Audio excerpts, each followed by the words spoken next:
পিঠে একটা পিঠি টাইপের হবে, যে ওভাবে করবে তারপর আমি আরেকটা, তো সবসময় পাথটা চেঞ্জ হতে থাকবে বা ডিরেকশনটা চেঞ্জ হতে থাকবে ক্যারেক্টার গুলোর, না মানে কিরকম করে ওই ধরনের ভাবনা চিন্তাটাকে হ্যান্ডেল করা যায় বা একটু বলো, মানে এই যে বলছো তার কারণ হচ্ছে নিজেকে পরিষ্কার করার চেষ্টা করছিল মাথাটাকে, তাই তো? এটা একটা প্রসেস না করতে। হ্যাঁ বলো, কি বলতে চাইছো আরো বলো। মানে ওই জিনিসটাই, কি কোন জিনিসটা? মানে দুটো ক্যারেক্টারের পাথ জার্নিটা। মানে তুমি একটা কথা বললে যে আচ্ছা আমি গেস করছি বা আমি এক্সপেক্ট করছি আমার এই অ্যাকশনে ওইরকম রিয়াকশন করবে, এটা আমি গেস করছি, সেটা করলো না। এবারে অ্যাক্টর হিসেবেই ওখানে তোমার তো একটা কনফ্লিক্টে পড়লে তুমি। আবার তুমি যদি অ্যাক্টর ক্যারেক্টার দুটো একসঙ্গে রাখতে পারো তখন অ্যাক্টর ক্যারেক্টার দুটো জায়গাতেই তুমি কনফ্লিক্টে পড়ছো না।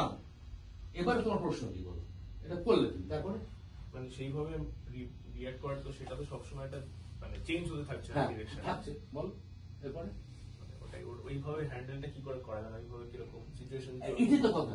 কোন রেজলিউশনে আসছি না অ্যাকচুয়ালি, না আসবে না, এটা ক্রমশ বাড়ছে। আমার একটা আর যত বাড়ছে তত তো দর্শকের ইন্টারেস্ট হচ্ছে, এটা বুঝতে পেরেছো নাকি?